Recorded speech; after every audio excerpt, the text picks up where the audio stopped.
Hello, everyone. It's Friday, January the 8th. There's no way of sugarcoating this. We've got 73 more people that have died in West Virginia. I'll read to people, and our 1,482nd death, a 79-year-old male from Kanawha County. Our 1,483rd death, an 88-year-old female from Hardy County. Our 1,484th death, a 76-year-old female from Fayette County. Our 1,485th death, a 73-year-old male from Mason County. Our 1,486th death, an 88-year-old male from Mason County. Our 1,487th death, a 70-year-old male from Cabell County. Our 1,488th death, an 86-year-old male from Hancock County. Our 1,489th death, an 80-year-old male from Hampshire County. Our 1,490th death, an 89-year-old female from Ohio County. Our 1,491st death, a 94-year-old female from Ohio County. Our 1,492nd death, a 47-year-old male from Wood County. Our 1,493rd death, an 82-year-old male from Brooke County. Our 1,494th death, a 74-year-old female from Hampshire County. Our 1,495th death, a 72-year-old male from Hancock County. Our 1,496th death, a 77-year-old male from Ohio County. Our 1,497th death, a 93-year-old female from Brooke County. Our 1,498th death, a 74-year-old female from Marshall County. Our 1,499th death, a 97-year-old female from Hancock County. The 1,500th death in West Virginia is a 72-year-old male from Greenbrier County.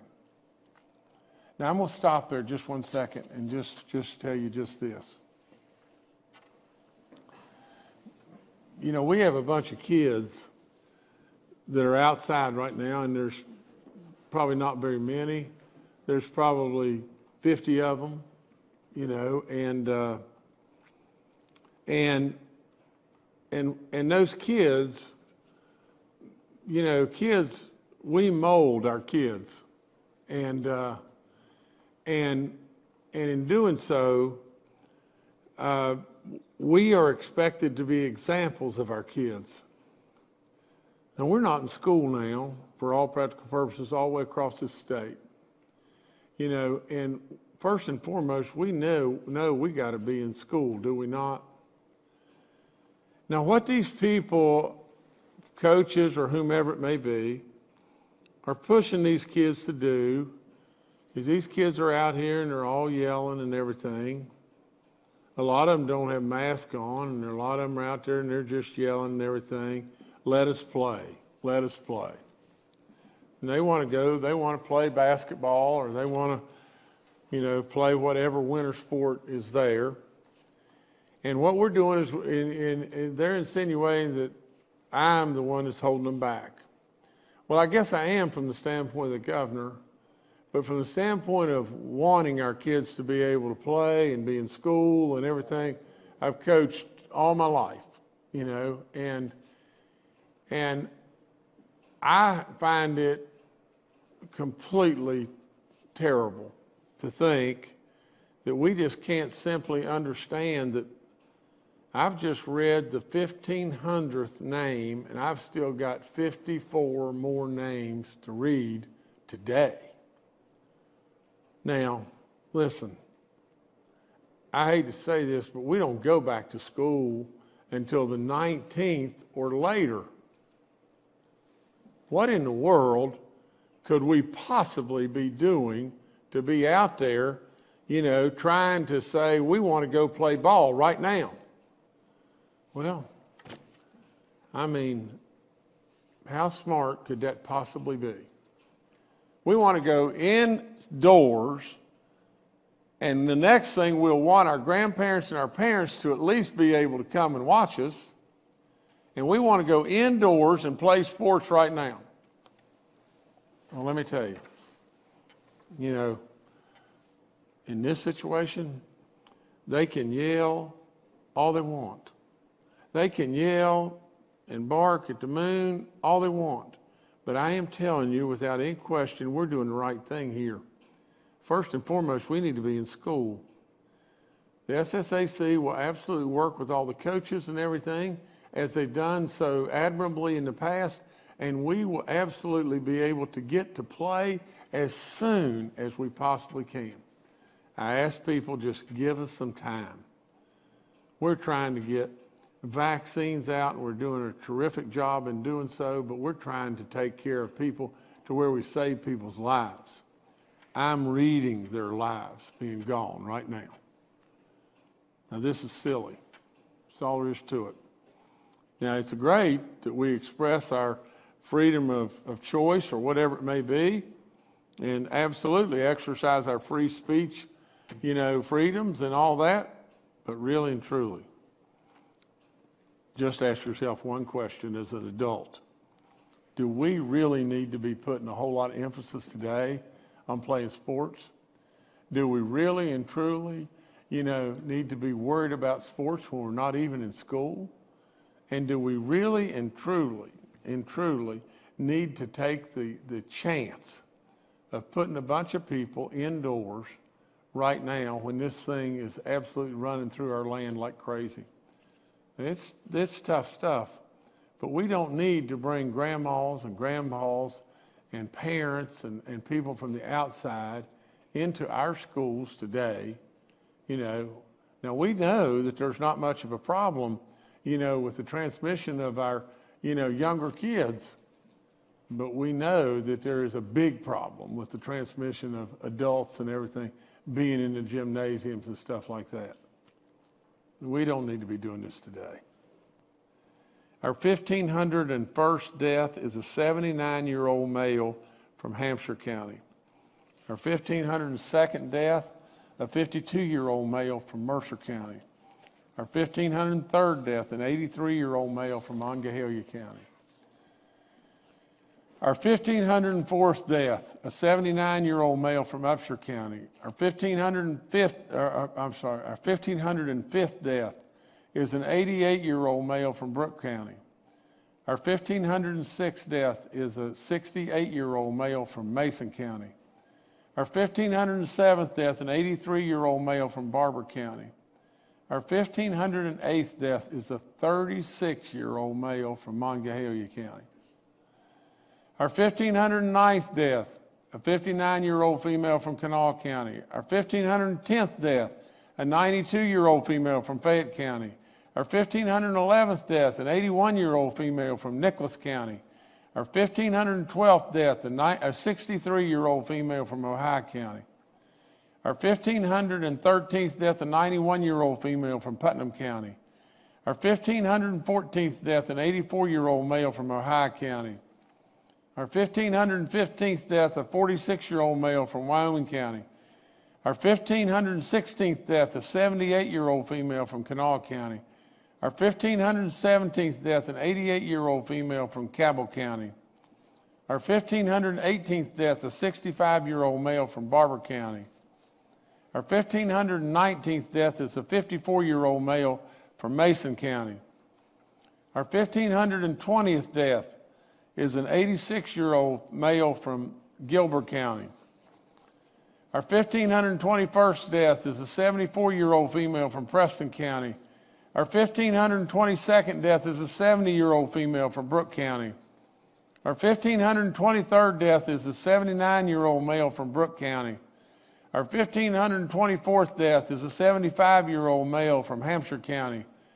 Our 1,525th death is a 68-year-old male from Ohio County.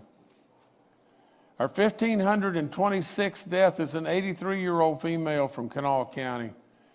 Our 1,527th death is an 81-year-old male from Wood County.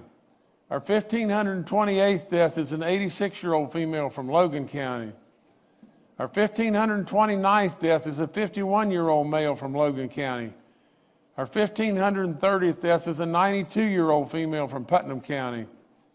Our 1,531st death is a 71-year-old male from Brooke County. Our 1,532nd death is an 87-year-old male from Wood County. Our 1,533rd death is an 89-year-old male from Marshall County. Our 1,534th death is a 53-year-old female from Cabell County. Our 1,535th death is an 89-year-old female from Brooke County. Our 1,536th death is a 75-year-old female from Logan County. Our 1,537th death is an 86-year-old female from Hancock County. Our 1,538th death is a 95-year-old female from Hampshire County. Our 1,539th death is a 49-year-old male from Raleigh County. Our 1,540th death is an 87-year-old female from Mercer County. Our 1,541st death is a 99-year-old male from Greenbrier County. Our 1,542nd death is a 92-year-old female from Ohio County. Our 1,543rd death is an 82-year-old female from Mercer County. Our 1,544th death is a 100-year-old female, God bless her, from Brooke County. Our 1,545th death is an 84-year-old male from Mineral County. Our 1,546th death is a 75-year-old male from Harrison County. Our 1,547th death is an 89-year-old female from Cabell County. Our 1,548th death is a 92-year-old male from Kanawha County. Our 1,549th death is a 94-year-old female from Brooke County. Our 1,550th death is an 81-year-old female from Brooke County. Our 1,551st death is a 63-year-old female from Putnam County. Our 1,552nd death is an 83-year-old male from Greenbrier County. Our 1,553rd death is an 84-year-old female from Gilmer County. Our 1,554th death is a 92-year-old male from Brooke County. And just think, isn't this enough? Isn't it enough? For those out there that still believe that this thing isn't real, for those out there that believe you shouldn't be wearing a mask, and for those out there that believe, well, you shouldn't take the vaccine, and for those out there that are encouraging children to come and chant and everything, let us play. What's it going to take? What do they really want? Are they willing? Are they willing to just open the doors, do anything and everything we want? Are they willing to say, well, I'll tell you what let's do. Let's just say that everybody at age 70 or above, they're all going to die. Now, you may think I'm ridiculous, but it's no fun sitting here reading 73 names or 85 names. It's really, really terrible.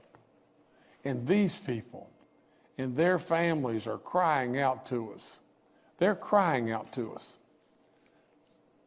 And it breaks my heart because they're great West Virginians. It breaks my heart for anyone to think that I wouldn't love to be coaching a basketball game right now, or coaching a bunch of kids in practice, or taking those kids all to the Dairy Queen or whatever after practice. You know, do you not think that I would love to be doing that? But it's not the right thing to do. We had 1,896 new positive cases in the last 24 hours. We tested a lot of people. Our positivity rating, in the daily positivity rating in the last 24 hours was down significantly to 6.72. Our cumulative still continues to rise. It's at 5.25. We have active cases of a little over 28,000 and recovered a little over 68,000. We have 787 people that are hospitalized right now and 208 in the ICU units. We tested yesterday in West Virginia 23,309 people. Our RT number is at 1.06. We're the 21st best in the country. You know our counties are orange and they're red. You know I've told you so many times about going and getting a test if you feel the least bit sick. It'll save your life if we can get the antibodies to you and to you soon. We lead the nation when it comes to getting our vaccines to West Virginians, and we're making a really, really, really significant move with that. You know, the work that's been done is incredible in lots of ways, and we need to keep it up. You know, I'm not going to go through a whole lot more about that and everything, you know, but the bottom line to the whole thing is we need to keep pumping as hard as we can to get shots in the arms of people and not in a warehouse somewhere. Other states are dropping the ball all over the place. West Virginia is #1 in the national vaccination trackers. The U.S. CDC has posted a COVID vaccination tracker on their website. It measures the number of people who have been vaccinated per capita on a per capita basis. This is important because each state's population determines how many doses they'll get.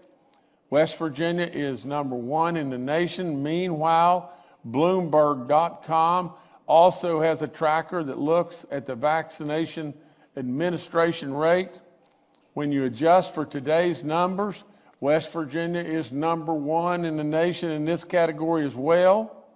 You know, to be perfectly honest, being #1 is great, but we want to lap the field. You know, West Virginia, you know, the net, the whole thing is one thing and one thing alone. West Virginia is the very best state in the country, at least at these life-saving shots. We're getting them in people's arms. We started Operation Save Our Wisdom, Operation SOS, and basically we gave hope to our 80-year-old plus, and now we're going to fall right back behind and we're going to jump right on the 70-year-old plus and then the 60-year-old plus, and we're going to stay dead on top of this until we stop this crippling, terrible disease in West Virginia. We're doing the same thing with our teachers and our service personnel. You know, let me just talk just 1 second about that. From the standpoint of our teaching community, we know scientifically that middle school and down, the transmission rate is so low that you're probably at the safest place you can be, maybe with the exception of your house. Absolutely, you're far safer there as a teacher or service personnel than you'd be at the grocery store.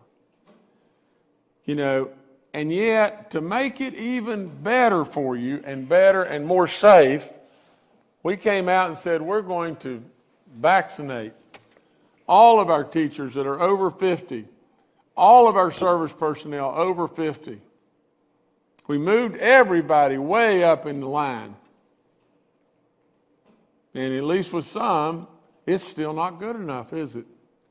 You know, it's just not good enough. You know, what we want to do now is even more. Well, what we decided to do wholeheartedly is if we had the vaccines, we were going to circle back and do more. We were going to get 50 and under. We're trying with all in us to do everything reasonable that can be done. Now let's just think about this. We know 1/3 of our kids are failing core classes. And we know the problems and the deficiencies that we're having with our special needs kids not being in school. And we know all the potential terrible situations for abuse and whatever it may be that we're missing and not helping our kids with. We know how the fact that in school, how much of a burden that takes off of our families when their kids are in school. And we know how much better that is for our kids. And we know the economics of the whole thing as well, don't we? We know all that. And we know scientifically that the schools are safe. And we know just this, that, it's been thrown out. Well, I'll tell you what I'm willing to do. I'm willing to go back after I get my second shot.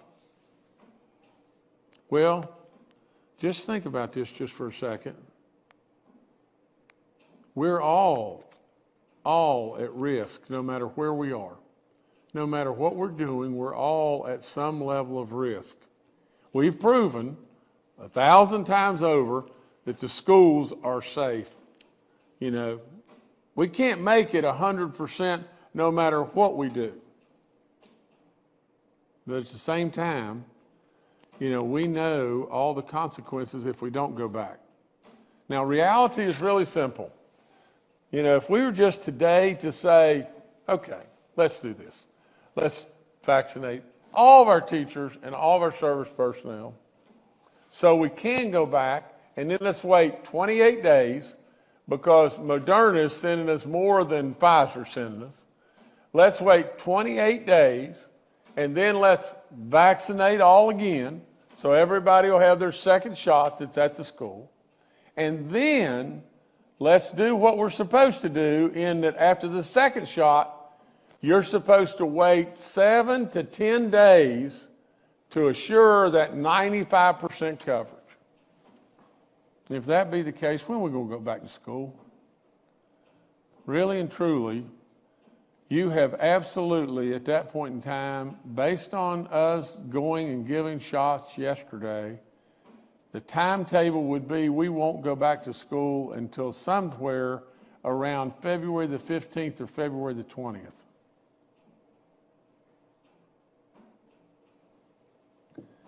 Now, I know it's not perfect, but we need to be back in school. I think, Jordan, you've got some photos of people. We put doses in 10 facilities, I think, yesterday and all across the state. And this is for the Operation SOW, Save Our Wisdom, and people over 80 years of age. And I think you can see, everyone can see the response of the people. And we gave life and hope to these people. Now let's get past just a second and, whether or not we ought to be playing a basketball game. And just think of those cars that are sitting there, and just think of the lives that we saved yesterday. Yesterday. Think of this. How many did we save? How much is it worth? I mean, can anybody put a price tag on that? I sure can't. But yet, absolutely, we are preoccupied with things that are of our selfishness. Absolutely, that's what we need to do. We need to save people's lives, and we need to get back in school. All the vaccine information, is up on our websites. All the vaccine reminders that I've told you, over and over about. The antibody treatments and everything, how much that'll save your life if we can get a test on you and get it quick. I think we, as a part of the elementary and secondary emergency relief fund, which was renewed by Congress in the second federal stimulus package that just came, West Virginia has received, and get this, $339 additional $million. These funds can be used by our 55 county systems to address the educational impact of the pandemic, including but not limited to the continuing of operations, the pandemic learning loss activities, and health and safety needs. And again, we want to finally thank the Congress for getting off their butt and finally getting this done. It should have been done who knows how long ago. All the testing information's up on our website. All the thanks again to the pharmacies on the drive-through stuff. We have almost no outbreaks in our schools. We're not going to school right now and everything. We have only 15 confirmed cases in the public school system. There are 111 in our long-term care facilities. There's 14 outbreaks in 9 counties. The counties are down at our churches, and that's Harrison, Jackson, Marion, McDowell, Mingo, Monongahela, Nicholas, Summers, and Upshur counties. No point me going through and telling you again, to put a pew in between you and all that. You've heard it over and over. We're down to 355 active cases in our corrections. There were 351 cases at the Central Regional Jail, and now we're down to 9. It is truly amazing, what corrections has done, and they want to just keep at it. I tell you, wear your mask. I tell you, go get a flu shot. I tell you to give blood. I've told you about the game changer announcement where people stepped up, gave some real money. Game Changer was good enough to make me their head coach. I'm really proud of all the stuff that Game Changer is doing, and that's all really good. And that's all I got for right now. All right, thank you, Governor. Let's now go to Dr. Clay Marsh, our coronavirus czar. Well, good afternoon, and I want to reinforce what the governor has said. So we have gone through the process, and I've received my second shot of the Pfizer vaccine. I had very little even pain in my arm. I felt maybe a little tired for 24 hours, and some people after the second shot might feel a little bit like you have a viral illness that's pretty mild, and maybe for the first 8 to 24 hours afterwards. And remember, you cannot get infection from this vaccine, but that response should make you feel very positive, because that response is telling you that your immune system is getting activated by the vaccine. And so as we look at these vaccines, the Pfizer and the Moderna vaccine, and as the governor said, we're certainly very proud and incredibly grateful to our leadership of our vaccine distribution group, retired Colonel Joe Peel, retired General Hoyer, but also the numbers of people that sit on that task force, on that joint interagency task force, that has enabled us to push those vaccines out very quickly, and from the collaboration of our healthcare sector and pharmacy and local health departments, primary care groups, a whole number of people.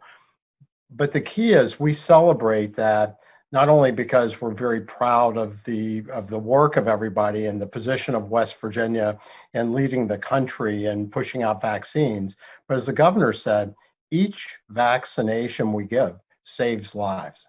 And we know that to be absolutely true from the clinical studies. And just as a reminder to people, many people are very anxious and saying, hey, where do I stand in line? Why am I not getting, contacted to get the vaccine?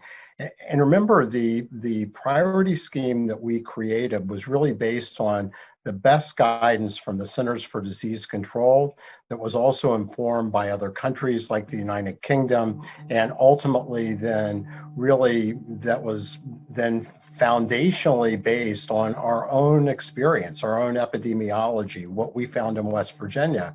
And what we know from the CDC's guidance and from the UK and from what we found in West Virginia is that we, in order to fulfill the goals that the governor has given us to maintain the capacity and the function of our healthcare sector and hospitals, as well as critical workers, and as we talked about, the governor talked about teachers and first responders and other critical workers, that we need to be highly cognizant that when we look at people dying in West Virginia, which is the other side of our real priority scheme, then we know that 77.5% of people who are dying in West Virginia are over 70 years old. And that 92% of people that have died in West Virginia are over 60 years old. And 97% of people that have died in West Virginia are over 50 years old. So the reason why we've started to really focus at not being absolutely sequential, but having this overlapping priority scheme and getting at our most vulnerable elderly is because we know these are the people that are dying from COVID-19. And half of our deaths come from our nursing home, long-term care facility population. And that's why we're so proud that we've already had the first dose in all of our residents of our nursing homes, and we're working through the second doses now. And that is something to be proud of, not only because we're leading, but because we're really saving lives. And just remember this data from the CDC, which is so important, that if you're 75 to 85 years old, and this is compared to a group of the healthiest population, 18 to 29-year-olds, your risk of dying if you get COVID-19 is 220 times higher, and your risk of being hospitalized is 8 times higher. If you're over 75 years old, or I'm sorry, if you're over 85 years old, that was 75 to 85, your risk of dying from COVID-19 is 630 times higher, and your risk of hospitalization is 13 times higher. So by really targeting and focusing our vaccine strategy on moving as rapidly as we can to the most vulnerable part of our population, we save lives and we reduce hospital capacity. But remember, in order to really meet our goals that the governor has really tasked us to do, then we need each person in West Virginia to get your vaccine when it's your time. These are safe vaccines. I think that the fact that we have done so well in West Virginia is a testament to our community focus and to everybody working together. But we need every person in West Virginia to get the vaccine when it's your time, get the second dose, because in order for the vaccines to work the way they should at the best level, you need both injections of the vaccine. And in the interim, wear your mask, because we know that's such an important mitigation strategy. That is like a behavioral vaccine. And during this real critical time for our state, the next 4 to 6 weeks, when we know we're likely going to see more surging of sick people with COVID based on the December holiday time, it is really important for each West Virginian to do your part to serve each other, to make sure that we are safe. And the light at the end of the tunnel is not only having the vaccines available, but having each one of you get immunized with those vaccines. So thank you very much. All right, thank you, Dr. Marsh. Next, we'll go to retired Major General Jim Hoyer, the Director of the Joint Interagency Task Force. Good afternoon. As the governor pointed out, we're making significant progress in vaccine distribution. But while we continue to move vaccines to arms, we're also working on other areas we want to make sure folks are aware of. Number one, we continue to build out the network and the capacity, so going forward we can do more, particularly when more vaccines are available, and do it in an orderly and efficient way. The second is today, because almost all of the doses are out of the hubs, today we are doing what the military refers to with the hub personnel from the 5 locations, the safety stand down. And we are also working on a rehearsal of concept to go back and reinforce some of the things we need to do now that we're managing both first and second doses.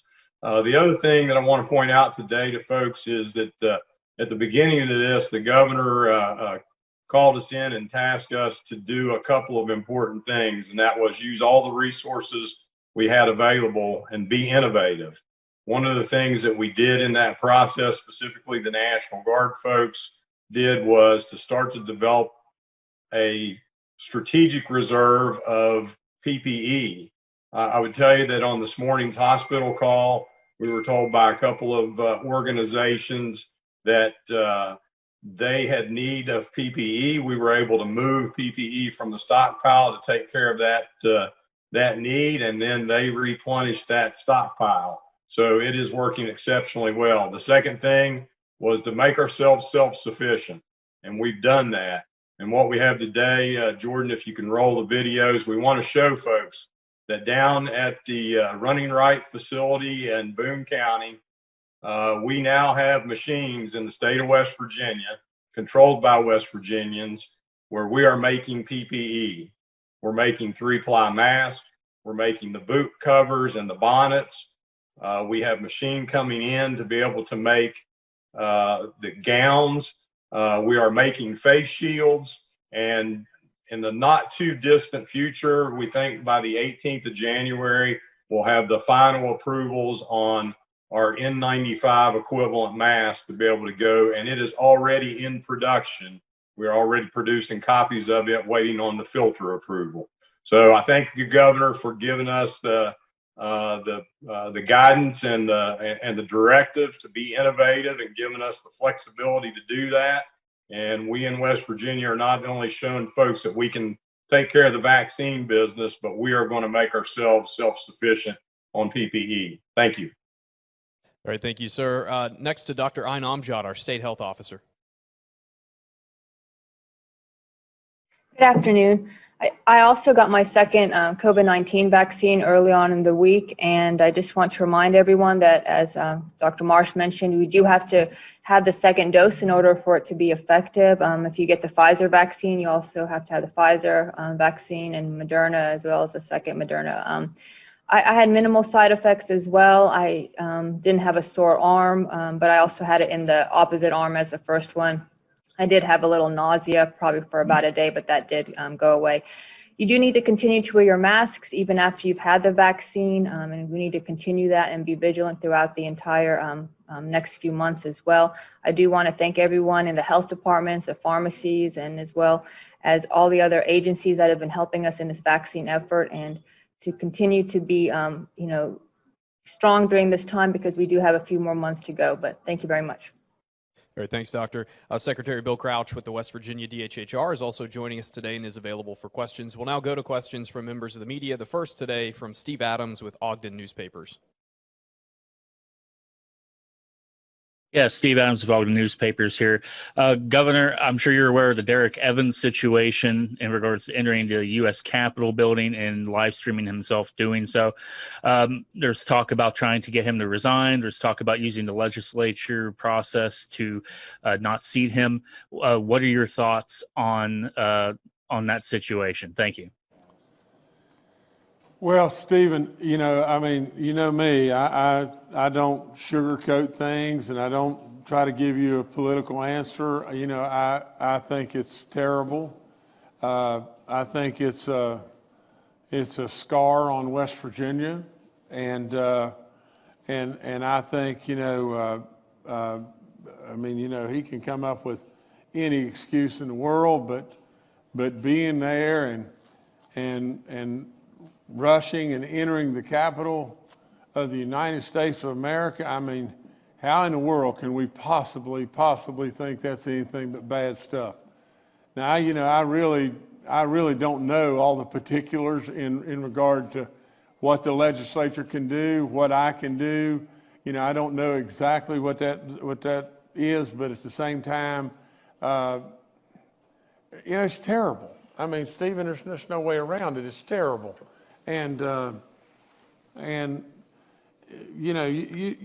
we're just not this type of people. I mean, we're not.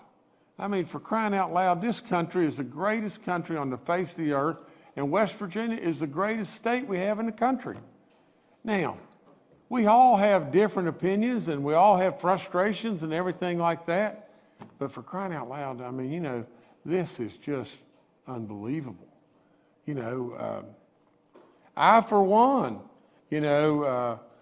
wish to goodness that we could have had an extended amount of time, to where we could have been told as the public, not the insiders with the Trump or the Biden administration, but as the public, we could have been absolutely assured that the elections were just perfect and that everything went as well as we could possibly do.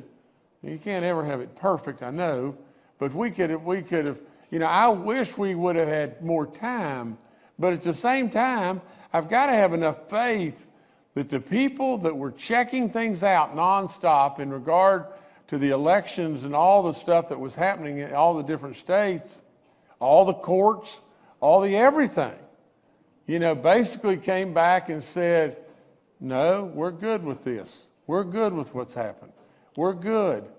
And then we ran out of time, did we not? Well, when you get to the end of the time situation, then we have got to fall back and be America again. And so that wasn't good. It wasn't good with what went on there, and I really don't know what will happen to that delegate. I am not, I do not know him, but I think his thoughts are, and his actions were not good, just not good. All right, thanks, Stephen. Next to David Beard with the Dominion Post. Hi, I have a couple points on the vaccine, kind of nationwide vaccine questions that maybe I could best direct to Dr. Marsh if people think that's appropriate. One of the points is I was seeing discussion earlier in the week in some circles about cutting in half the vaccine dose to be able to spread it farther. And the FDA hasn't approved that, but I haven't seen any discussion since maybe Wednesday, and I wonder where that's at. And the second point is we were hearing about the South African strain, and people weren't sure if any of the vaccines that are in process or out there already would cover it, handle it. But I saw just a sentence today, I think, that Pfizer thinks their vaccine may be able to handle it. And so I wondered if there are any insights that can be offered on those 2 points. Thanks. Clay, I think before you go, let me just say this, and David, you've been great, and for the most part, all of you are, but let me just say just this. You see, I'm a real believer that we should be really, really proud of who we are in our state, especially. I'm a real believer that we should own up to the things that we do that are not good, and we should absolutely be very, very proud of what I always refer to as our own pond, and that's West Virginia. Now, just think about this just for a second and be honest. And now I'm speaking primarily to the media, but just be honest. How much have we reported all of the great things that have happened within West Virginia? That we were first in the nation with testing all of our nursing home residents, first in the nation on shutting down the visitation, made incredible moves as far as really shutting down schools and all the things that we did in the beginning, and yet we some way kept and held our economics together. How much reporting have we really done on the fact that we're going back to school and trying to vaccinate all of our teachers? And we moved ahead with age as a priority beyond belief, and we're not leaving vaccinations or vaccine in the warehouses. We're putting it in people's arms, and we've given real hope, and now we have Operation SOW, Save Our Wisdom. Yet, and what I'm saying is I'm not complaining to you, I'm just asking you, how do you feel about the fact that the nation continues to call West Virginia and say, what are you doing in West Virginia? It is so wonderful. What are you doing in West Virginia? The CDC or all the governors, they call and say, Governor, we want you to tell us what you're doing, because it is unbelievable what has been accomplished in West Virginia. And now, national broadcast, national news people are calling like crazy. And just tune your TV in tomorrow or the next day, and you'll see how good West Virginia is really doing. And I only say this to our media. Isn't it a crying shame that our nation has to tell us how good we're doing in our own state? To me, we should be promoting us when we have the opportunity to do so. When we do good in West Virginia, as West Virginians, we should be proud of our own pond. And Dr. Marsh, you go ahead and answer the question and everything. But David, the question David needs to ask David, and all of our media needs to ask one another, is just simply just what I just said. All the different things that the whole nation is crying to West Virginia and saying, how did you come up with this? How in the world are you doing this? If you could listen to Dr. Birx or whomever, how are you doing this, West Virginia? And we're doing it. We're doing it because we got a lot of smart people in West Virginia, and we got a lot of great people in our National Guard and our health communities and their DHHR and all of our health departments and on and on and on. We got a lot to be proud of in West Virginia, but it is pathetic if you just think that we've got to have the national news tell us how good we're doing. That's not any good. Dr. Marsh. So, David, the answer to your first question is that was a strategy that was brought up by the lead of Operation Warp Speed about having the doses, reducing the doses to half for the 2 shots of Moderna to try to extend the number of people that could be vaccinated. But as we, I think, talked about earlier, and Dr. Fauci suggested that the clinical trials use 2 full doses of the Moderna vaccine and 2 full doses of the Pfizer vaccine. The Pfizer vaccine doses separated by 21 days, the Moderna vaccine separated by 28 days, and demonstrated 95% protection with that strategy. And that's the way that the emergency use authorization was granted. That's the way the clinical studies were done. And that's the way the Food and Drug Administration basically recommends, with CDC's support, that we give the vaccine. So we give 2 full doses in that time frame separated apart. The second question you raised about the South African mutant strain and also the United Kingdom mutant strain, as we talked about, these are mutations in that spike protein, which is like the lines from remember when we were kids and drew the sun, the center part is the body of the virus, and the lines that emanate from that center are the corona or the spike proteins.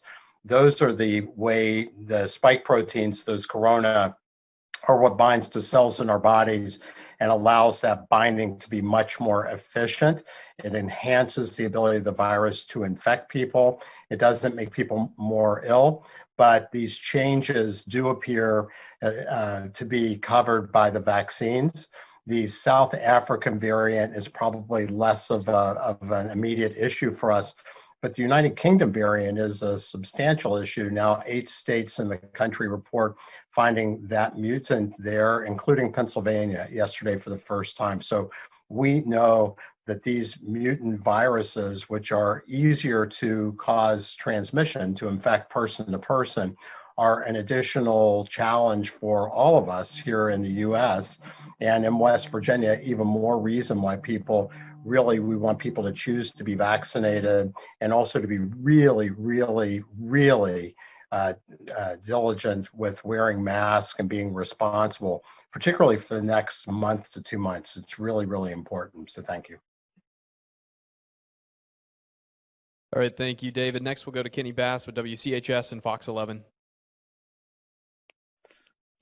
Hi, this is Kenny Bass from Channel 8 and Fox 11. On behalf of our reporting at our station, Governor, and I feel very safe to say for the journalists in West Virginia who've been covering this since March on a daily basis, if you haven't seen positive reporting about the victories that West Virginia has been able to create and the great work that's been done by so many people, you aren't watching TV, listening to the radio, or reading the newspaper. But the question that I have is that it took us from March 29th to December 15th to register 1,000 deaths in West Virginia. That's 8.5 months. Since December 15th, we've registered in 3.5 weeks 500 more deaths.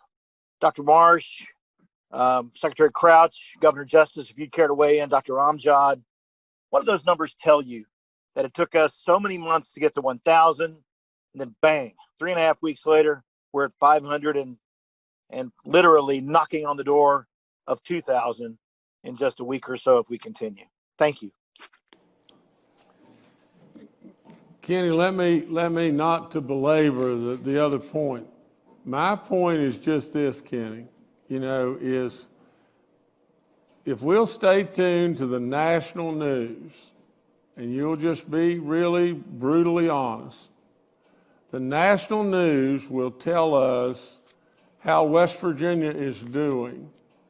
And that, to me, shouldn't be the way it is. We ought to be we ought to be really proud, really, really, really proud of some, the latest, greatest thing, and I've said it over and over, but the latest, greatest thing that West Virginia did was come up with a thing that said, we're pivoting right now. We're pivoting right this second to our elderly. And we're pivoting to age. And we're absolutely going to give hope to our elderly right now. And we're going to move in a situation where we're not going to get caught with vaccines wall to wall in the warehouses. Now, to me, if we've been reporting on that, I'm missing a good bit of it. It ought to be the headlines of the papers. It ought to be the number one thing on the newscast, because that was so novel. And now the nation is again watching West Virginia. And you know what that does, Kenny? When the nation watches us, it brings more people here, and it brings more goodness to West Virginia. Now, you can say what you want, but you can't brag enough on West Virginia in my book, because I love us and I think we are just that good. Now, from the standpoint of the other part of the question and everything, somebody else jump in and answer that, Clay or Dr. Armstrong. Maybe I'll start, Ian, if that's okay, and then please chime in. So, Kenny, I think that's a really important observation that you bring to light. Yesterday in the United States, we had the highest single number of deaths in a day than we've seen in the entirety of the pandemic. And many states and many communities, including large communities like Los Angeles, have gotten to the point where they are starting to create some reductions in the use of their capabilities and some decisions about perhaps not transporting people to emergency rooms. If you've had an out of hospital cardiac arrest and can't be resuscitated at the scene, then there's no transport because there's no room at the end, there's no beds left. And so as we look at West Virginia and we see that, like other places in the US, our mortality rate, our death rate is going up, that's really what the governor's talking about our decision, priority making, is really to try to get at those people, our nursing home residents and our elderly, that are the people that are dying and have the most risk of dying and being hospitalized with COVID-19. But it's also the reason why we really, really, really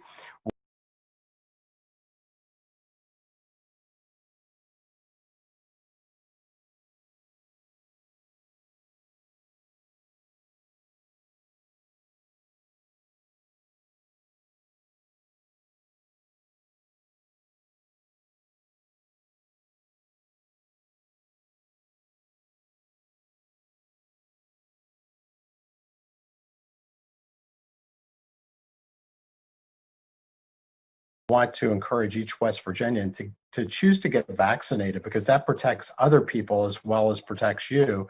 But importantly, to wear your mask during this time and to be really careful, because as the governor said, this is a real thing. We see the names that he reads every day, and it is within our power, if we wear a mask consistently. India, the country, has seen a 75% reduction in their transmission rate just because 95% of their population is wearing masks. So if West Virginia meets that opportunity, meets that call, altruism, love for each other, caring for our save our wise people, as the governor said, then we will continue to light the way for others. But this is a critical time, and a critical time for our hospital capacity as well. So I think your point's well taken. I'll turn it to you. Kenny, the only thing I would add to that about the time frame that you mentioned, it does surround the holiday season. And we do know that, TSA did report the highest number of traveling during, Thanksgiving. And then again, during the Christmas time and New Year's time, it also reported an increase in travel time. So The time frame that you mentioned about the 500 deaths during that last 3.5 weeks does coincide the 2 weeks afterwards of Thanksgiving time, and then we are expecting more unfortunately incidences after this other holidays season that we had of Christmas time and New Year's. So we are unfortunately anticipating possibly more, which reiterates the fact of wearing your masks right now and being vigilant about if you're sick and getting tested. So we do want to encourage people to continue to test if you're not feeling well, or if you're in a situation where you might find that you need to get tested. Also to isolate yourself right away if you get tested, because you do not need to wait to be contact traced. So if you find that you have a positive test, to go ahead and isolate, or to contact anyone that you have been around right away to self-isolate. So these are things we want the public to be aware of, because as you mentioned, the numbers have increased, and even across the country. But that's all I had to add. Thank you. Back to me just one second. And Kenny, all I'd add is just this is, and I don't know this absolutely, but I think if you're just fair and you just look at it's almost like what happens in our nation happens to us too, and it's just that simple. Our nation, the number of cases have exploded, the number of deaths have exploded. Whether it be the Thanksgiving holidays or the Christmas holidays or whatever it was in the fall, I've shown you graphs and everything from time to time. The length of time, we had a spring, then we had a summer outbreak, and now we're in a fall outbreak, and the length of the time span, remember that, is for us to get out of this. This is a spin cycle that lasts for a long time, and so I really believe this is, almost like what's good for the goose is good for the gander, and and in this situation, what's happening in our nation happens here too. All right, thanks, Kenny. Next, we'll go to Brendan Tierney with WSAZ. Hello, Brendan Tierney here with WSAZ News Channel 3. Governor, do you think Delegate Evans should face criminal charges and other punishments for his role in the riots in Washington? And what should happen to other West Virginians who traveled there and broke the law as part of those events? Well, Brendan, I'm a real law and order and supportive of our law enforcement all across the board, and I think you can see by what's going on the national news and everything that they're looking for people all over the place. I do not know to the extent of what he did. I really don't know exactly what he did, but I've not seen the video of what he was doing there and everything. But trust me, there's a bunch of people that are going to be prosecuted, and there'll be a bunch of people that will end up in jail, and they should. They really, truly should. That's where they ought to end up. For crying out loud, when you go break into our nation's capital, and then you're destroying things and doing stuff there, look, it's just impossible for me to defend. That's all there is to it. And I'll promise you just this too, and I want all the people of this state to hear me loud and clear. There's no way. I know President Trump, and I know his family through and through, and there's no way they condone this either. There's no way. There's no way. Naturally, our president was really frustrated. Me too. Naturally, there's a lot of people out there that are really frustrated. And absolutely, we've tried, and there's so many things that, as we go through life that we'll try to do, and there's elections to come, and there's lots and lots and lots of different things. But there's no way on God's earth that I will believe the Trump family absolutely would think that it was the right thing for people to go storming into the nation's capital and do what they did. No way I'm going to buy that. All right, thanks, Brendan. Next to Charles Young with WV News. Hi, this is Charles Young with WV News. Just a little while ago, President-elect Biden said that once he's inaugurated he's going to pursue a very different vaccine distribution strategy. It sounds like he's planning on releasing basically all of the available vaccine at once instead of holding them back for the second dose. How is that going to change our strategy? Thank you. Well, surely to goodness, we're going to hold back, and we're going to hold back to be able to get people on the date where they're supposed to get the second shot. Unless there's been a tremendous change in the medical community in what their trials and the FDA and all the stuff that they came up with, I really don't think that's going to happen. But I am not a doctor. This is way past my pay grade. General Hoyer, maybe you could weigh in on this too. So, yes, thank you, Governor. I think the point of whatever happens, what was referenced earlier and what the governor's directed us to do is to continue to build the network and to continue to build capacity, whether it's releasing shots that way or us anticipating more production coming in the future.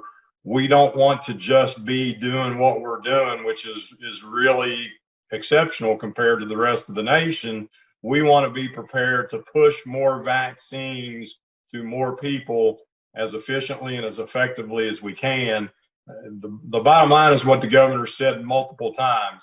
Every time we get a shot in an arm, we are saving a life. We're creating the potential to save life, and we'll continue to build that network to be prepared for whatever level of vaccines they send us. All right, thank you, Charles. Next to Emily Allen with West Virginia Public Broadcasting. Hi, Governor. Hi, panel. My question goes back to corrections. You had an update earlier. I just wanted to focus on vaccines. Last Wednesday on the 30th, you talked a little bit about like 60% of staff or so not choosing to take the vaccine so far. I was just wondering if from the governor's office's standpoint, there's any update there. Also, as we're vaccinating members of the general public as part of the SAL program, the elderly, do we have a plan for addressing the elderly in our correctional facilities? Thanks. Emily, I'm going to pass this to Dr. Amjad, but I'm just going to, and because I truly understand the concern, and it's admirable in lots and lots of ways and everything. But Emily, you've got to look at the numbers, and you've got to just think of the 15,000 or whatever that we have in corrections, not counting maybe all of the the staff and the people that work there. But with all those and everything, Emily, just ask yourself just this. I mean, isn't the job that's been done unbelievable? I mean, when it really boils right down to it, I think we've had 4 or 5 deaths in our corrections out of 15,000 people, plus all the staff that's there and everything else. I mean, honestly, those people are just, to me, they're knocking it out of the park and everything. But Dr. Amjad, can you answer the backup to her question, please? Yes, Governor. Emily, as far as the vaccines, I think you said 60% of the staff are getting them. I don't have a solid number on that. We'd have to go back, but that's up to the staff of how many want to get the vaccine. Of course, they're working on that and seeing how many of them want to actually take the vaccine. As far as your question about the inmates getting the vaccine, as mentioned previously, those will be done as General Hoyer mentioned, as allocations allow it. But as the governor mentioned too, we have not had a lot of deaths from the population in the inmates, so those have been taken care of well by the correctional staff facility there. We did have a discussion yesterday about the monoclonal antibodies being used in correctional facilities. We had a large webinar with correctional staff as well. So they're working on getting that for any patients there. But there, if you are really sick with COVID-19, they actually transfer you out of the facility. And that's probably why they're doing so well there. So they have a really robust medical staff taking care of any patients there. But those questions that were answered previously on the briefing as well regarding the vaccination of inmates in correctional facilities. So hopefully that helps answer some of those questions. Thanks. All right, thanks, Emily. Next to Mark Curtis with Nexstar Media. Good afternoon, Governor and Cabinet members. Mark Curtis at Nexstar Media. Governor, I ask this question with the most sincere respect and deference to you. I'm not trying to start some facts because we are in the business of telling facts. When West Virginia tested everyone, employee, personnel, resident of nursing homes in the state, we were the first in the nation to do so. That made banner headlines here in West Virginia. When you vaccinated all the residents and workers in West Virginia, long-term care facilities and nursing homes. That made banner headlines statewide. And our industry works from the ground up. When we get information like that, it is us who feeds it to our networks. And that's how it gets on the network television and gives us national attention. So I think we are promoting the good news when it happens in the state. Unfortunately, in our industry, we have an obligation to promote the good news, and we also have the obligation still to underscore the problems, such as what happened with the vaccine mix-up in Boone County. Yeah, it's bad news, but the public needs to know that information and have transparency. So that's how we operate, and I think on behalf of all of us who are with the West Virginia Broadcasters Association and the West Virginia Press Association, I think we've done an outstanding job, although we have made mistakes. I get that. We're an imperfect industry, but we're working to do it better all the time, and we continue to try to provide airtime for all of you to speak directly to the public because you're the experts on the issues. With that said, let me frame my question because I think I have a problem we need to raise here. This question is brought to me by Jim Brown, a retired 911, Metro 911 dispatcher here in Kanawha County, a longtime public servant. As you know, he was the one that pressured the legislature and worked his butt off to get first responders, 911 dispatchers designated as first responders in this state. He did a heck of a job, and congrats to him for getting that law passed. It's important to me. That's how I got my start in this broadcasting business as a paid 911 dispatcher. So I had to say 44 years ago. But here's my question. Jim is one of those people who is homebound. He is bedridden. He has health problems, and he doesn't mind sharing this information. I'm not violating HIPAA here. I have his permission. He's over 60. He's diabetic. He has heart problems. He's homebound. He can't get to the testing site to get the vaccine. We have a lot of other people who are homebound in the state of West Virginia in same condition. They can't run down to the Charleston Civic Center and get their shots, or they can't go to the local health department or the local pharmacy. So the question is, what are we doing to get our homebound at-risk people, our high-risk people who are bedridden in the state that can't get out?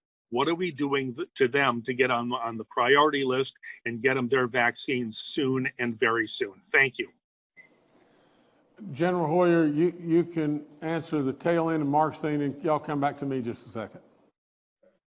Yes, sir, Governor. So, Mark, a couple of things.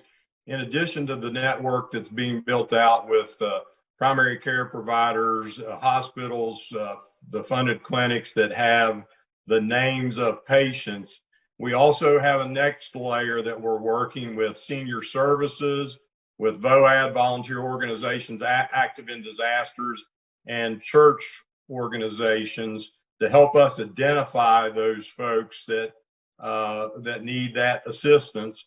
And that is the other reason that DHHR established that hotline number. Someone can call for that individual, let them know, we can make sure that they get on the list, and when the appropriate availability is there, we will get out. So multiple layers to be able to address these things.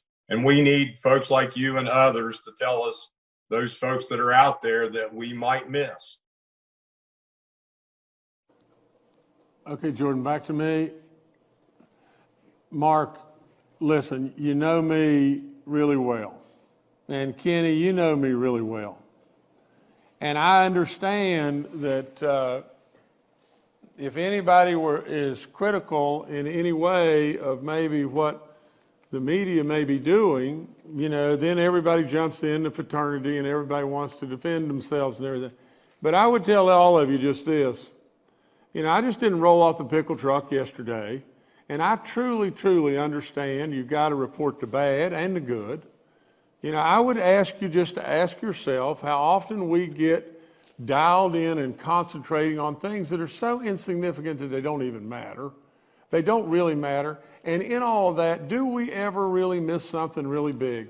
Well, you have missed something really big right now. You really have. And I would also say this to all of you, as I say to kids on my basketball team, as I say when I used to give motivational speeches to corporate CEOs, and that's just this. The only way we get better in life, the only way we get better is to admit to ourselves that we're doing something wrong. We're doing something that we can do better at. The only way we get better. It's not practice harder or be more focused or be more determined or be more passionate and all that. We get better when we realize that something we're doing is just not as good as we could be doing it. Now, absolutely, you can say what you choose to say. But at the end of the day, West Virginia has led the way over and over and over and over. In the mistake, whether it was a mistake by the National Guard or DHHR or the pharmacist or whatever, in regard to the shots that they gave people and they gave antibodies instead of vaccinations, of course report it. Of course, absolutely. Anything and everything that you could come up with that where I stub my toe, report it. I'm absolutely great with every single bit of that. I'm not saying that. I'm saying that right now, and this I have a real problem with. When the national media calls me up repeatedly and says, will you go on here, will you go on there and tell us what West Virginia is doing to lead the whole nation, to lead the entire nation? You know, tell me other places that haven't caused anything but a dog's mess, like Florida when they did their thing with the seniors and they had everything all screwed up. Just think about what has happened within West Virginia. We made a decision one day. We made that decision in regard to the vaccines that we weren't going to allow them to sit on the shelf. And West Virginia, little West Virginia, has led the way with these vaccines right and left. And we've given hope. We've given hope to our seniors. We've given hope. Now, at the end of the day, why is it that the national media is absolutely on us and on us and on us? And really and truly, to me, and I am very, very, very selfish about this. I don't really care what you say about me, but I care so much about what you say about West Virginia and all these great health and all these wonderful experts and all the goodness that they're doing. It is a shame, in my opinion, a shame for the national media to call us up and say, what about? And really and truly, at the end of the day, there may be a little bit of it here and there, but I want to tell you just this. And I want to tell you, and I want you to listen really clear. Y'all be quiet where I can hear. Just listen. Probably the biggest decision that I have made, and absolutely it was a knock it out of the park decision, was the very second that I turned to our National Guard and our health experts and said one thing: you're absolutely caught in a ringer and you don't know it. We're going to end up with vaccine on the shelves and not in somebody's arm. And if we don't pivot right now, we're going to end up in a real mess and we won't get the vaccines. The very biggest decision probably that I made. And we pivoted just like that, and we're leading the way. Now, Mark, I love you with all my soul. Kenny, the same way. All of you, the same way. I am not being critical. All I am saying is just one thing and one thing alone. We can do better. We can do better when West Virginia, little old West Virginia, when West Virginia does good, we should let the world know. The world shouldn't let us know. We should let the world know. And that's my feelings. All right, thanks, Mark. Next, we'll go to Junaid Dill with the AP. Hi there. Yeah, Tierney still with AP. I'm wondering how many vaccine doses were delivered this week. Looking at the numbers from the start of the week and today, it looks like just over 6,000 new doses came in, which seems pretty low. Just wondering what the deal with that is and if there's a slowdown in number of doses. Thank you. Okay, General.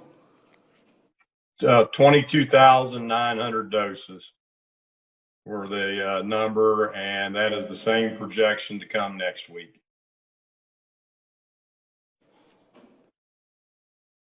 All right, thank you, Junaid. Next, we'll go to Paul Mullen with WCBC. Good afternoon, Governor. Good afternoon, panel. Paul from the Pickle Truck. I'd like to ask a question about people that are not wearing masks in businesses. I've got a couple calls about this. And they said they called their local health department, and they said the health department said, well, we really don't enforce that. Is the alcoholic beverage group the only ones that will enforce the mask situation? And from the Department of Health and Human Resources, if you have contact tracing that indicates that there is a business that has been a violator and is a super spreader, have you gone back and shut them down? Thank you. Okay, Bill, maybe you could answer this, please. Yes, sir, Governor.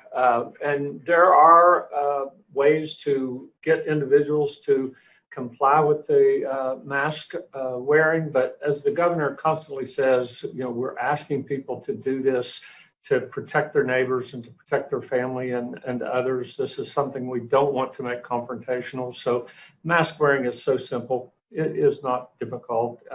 So we're again asking, as the governor says, every press briefing, please wear your mask. With regard to any establishment, whether it's bars or churches or others where we have an outbreak, yes, there are a great number of instances where these facilities are closed down and for cleaning, sometimes for as long as a week or 2 weeks.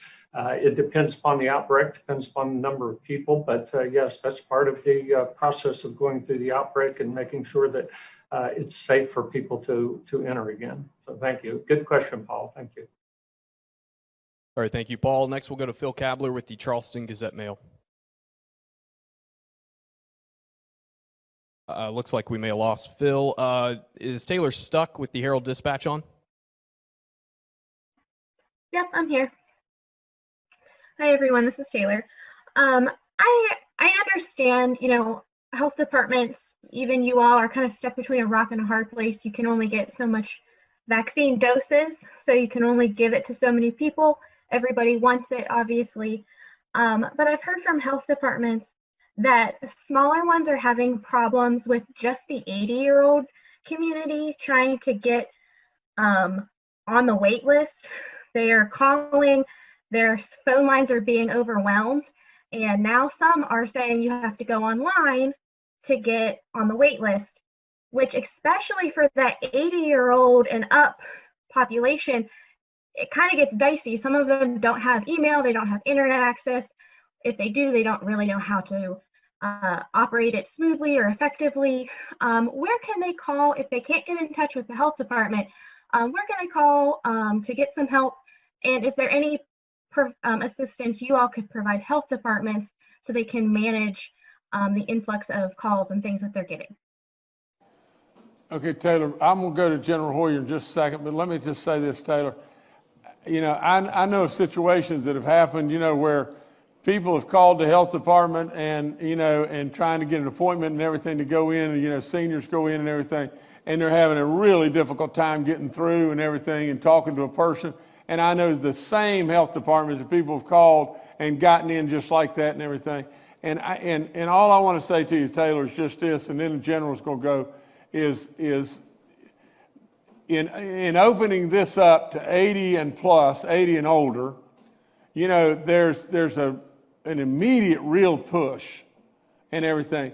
And from the standpoint of those that are out there that they don't have internet, or they don't do emails or whatever like that and everything, we'll get them and everything. Because if we get the 80 plus now, and there's still several that we didn't get that are wanting their shots and everything like that, then we'll turn right around, and if we drop down and we're doing the 70s, it's 70 and above. And so we still got, a lot of opportunity to get those that we missed along the way. But General Hoyer, if you could go, please. Yes, Taylor. So hopefully Jordan can put up the 1-8 or the hotline number for DHHR. We established a hotline. They are taking calls, so somebody can call to that number. In addition to that, as was pointed out earlier, the governor tasked us to build layers. So senior services, VOAD, church organizations. We understand that there are some local health departments that are struggling with those challenges. So we can, again, establish that hotline. The other thing is, as the governor's pointed out before, he's now challenged us to create both a push and a pull network.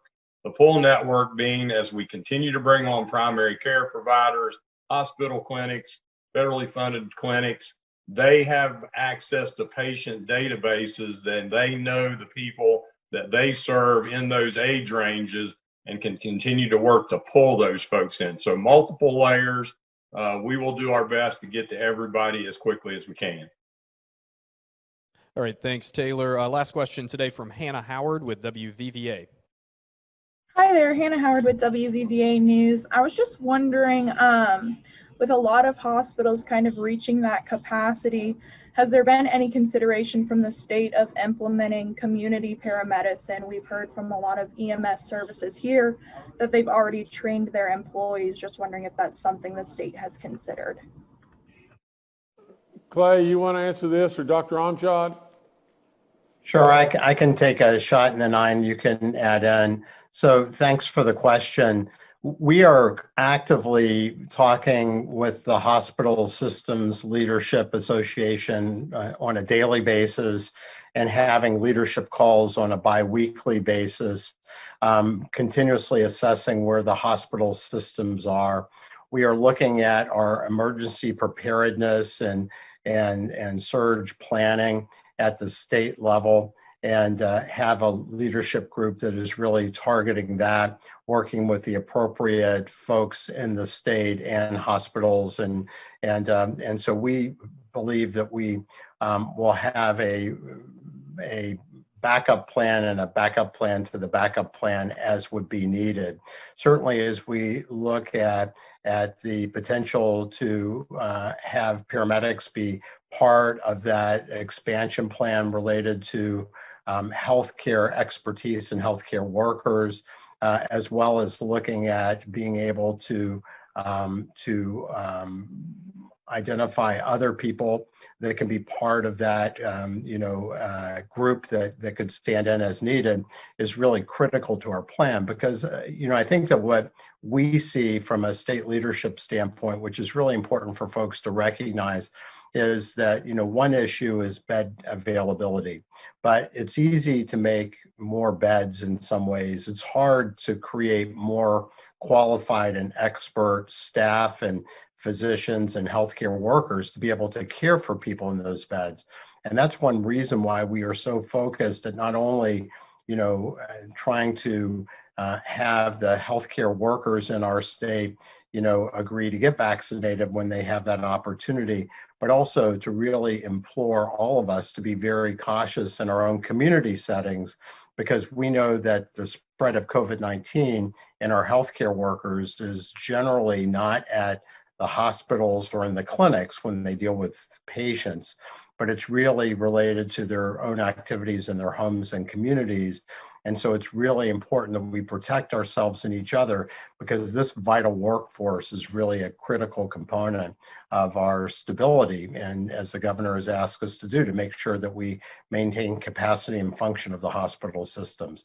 So the community paramedics certainly are part of that, workforce that we constantly rely on and appreciate. But I think that's a really important question you bring up. Thank you. All right, thank you. Hannah, Governor, back to you. Okay, we just got a thing, it just came across, I guess came across the wire service or whatever, just this, and for this, and I'm sure everybody's gotten this, but maybe not the people that are tuning in and watching, but this came across West Virginia Delegate Evans charged federally, charged with entering a restricted area according to Federal Department of Justice press conference. Something the courts will have to handle is, that this will be probably now out of our hands. It'll be something the courts will have to handle, but nevertheless, Delegate Evans has been charged federally by entering that restricted area. The only other thing I'd end up with is just this,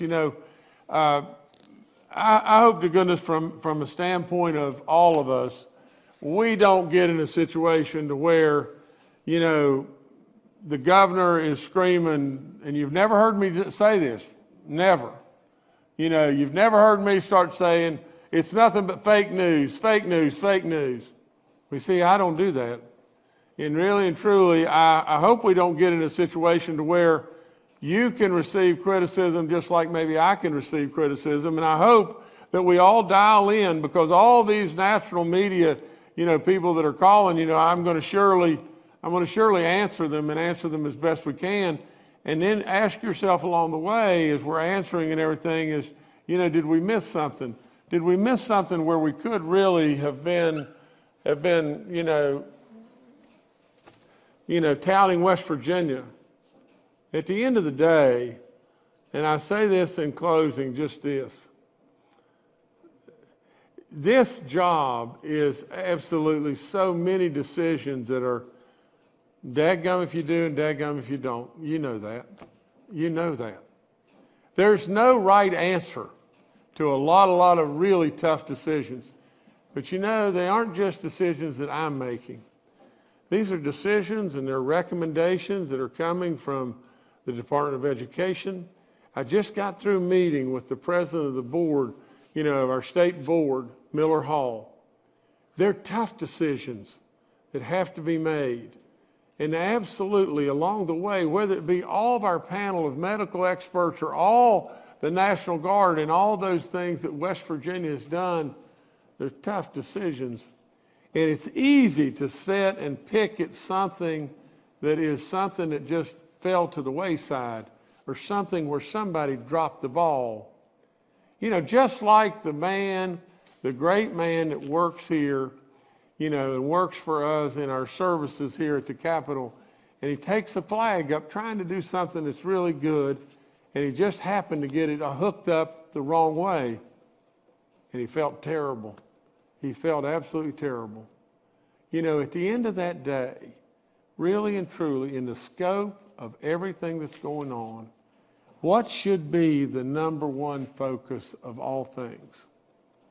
Should it be 50 kids or 30 kids that have been directed to come here by adults and say, let us play? Or should it be the fact that we're doing something that no other state is doing in the whole country, and we're saving lives? To me, it's just fair, and it's fair as we go through life. I mean it when I say to you just this. I truly appreciate every single thing that our media does every day. I've developed great friendship with many of our media. And absolutely, I want you to know I am as transparent can ever be. And I make mistakes, and when I make mistakes, I expect you to hit me. And I really don't care if I come up with the greatest decision in the world and you say, justice said. It doesn't matter to me there. All that matters for me is for you to say, West Virginia said. And West Virginia is the first. And West Virginia is the greatest place on the planet, in this country or in any country, for us to live and be proud of. You see, like it or not like it, but just this is fact. Perception becomes reality. And how people have perceived West Virginia in the past is changing. And it's changing every day to the positive. And we need to keep it going there. And so the more good that we can say and the more good stories we can tell, truthful stories. I hope to goodness we'll tell them. I thank you so much, and please keep all these people in your prayers. It's really tough. 73 more people today, 85 people the last go-round I was here, and really, please keep them and their families and all their loved ones and friends in your thoughts and prayers. Thank you so much.